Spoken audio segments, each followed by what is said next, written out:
इंदौर के कपल में से राजा रघुवंशी का शव सोमवार को मिल गया था, लेकिन पत्नी सोनम का अभी तक कोई सुराग नहीं लगा है। 13 दिन हो गए हैं। पुलिस लगातार सर्चिंग अभियान में जुटी हुई है, लेकिन कोई भी अहम जानकारी अभी तक पुलिस के हाथ नहीं लगी है।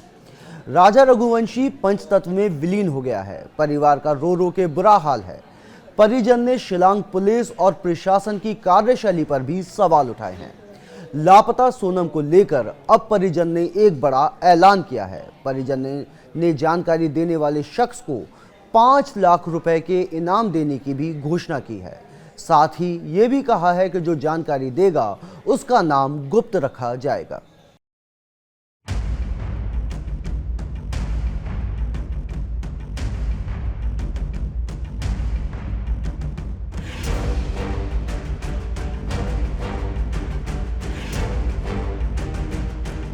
अरे मेरी बच्ची कहीं भी है, जल्दी से जल्दी ढूंढ के ला दो, मेरे को सही सलामत चाहिए। मेरा जमाई तो चला गया। राजा रघुवंशी का अंतिम संस्कार हो गया है, लेकिन पत्नी सोनम अभी भी लापता है। 13 दिन बीत गए हैं, अब तक सोनम का कोई सुराग नहीं है। शिलांग में सर्च अभियान जारी है। अब ह्यूमन ट्रैफिकिंग के आरोप लगाए जा रहे हैं। इस बीच राजा और सोनम का आखिरी सीसीटीवी फुटेज सामने आया है। 22 मई को राजा और सोनम शिलांग के एक होटल में आखिरी बार जाते हुए दिखाई दिए। इसके बाद से दोनों अचानक लापता हो गए थे। राजा रघुवंशी का शव मिल गया है, लेकिन पत्नी सोनम की मिस्ट्री अभी भी उलझी हुई है। उधर परिजनों ने मेघालय पुलिस और प्रशासन की कार्यशैली पर सवाल उठाए हैं। परिजनों ने एक बार फिर सीबीआई जांच की मांग की है।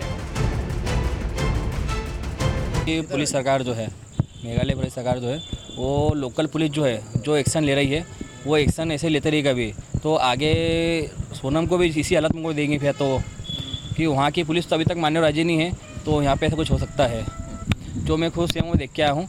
और वहाँ के लोकल्स लोगों का कहना यही है, तो हम जो कुछ आगे बताते का भी है तो प्रशासन हमको भी तकलीफ देगा। उधर इस घटना को लेकर मेघालय के मुख्यमंत्री ने कहा कि ये पहली बार जब किसी कपल के साथ ऐसा हुआ हो। मामले की जांच की जा रही है, जो भी दोषी होंगे सख्त कार्रवाई की जाएगी।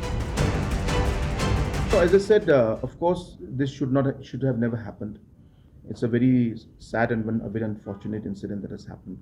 So therefore, there is no doubt that this is something that we are all very, very concerned about when we're upset about. But as I said, it's not something that is, that has been happening in Meghalaya. It's something that has been suddenly hit us. In fact, we also were very surprised by it. But as I said, let me assure the family members that we will do everything we are already doing, and we will continue to do everything in our capacity to find out the truth and make sure that justice is done. सवाल सिर्फ एक है, और वो है सोनम कहाँ है। 13 दिन गुजर गए हैं, लेकिन अब तक पुलिस को सोनम का कोई सुराग नहीं मिला है।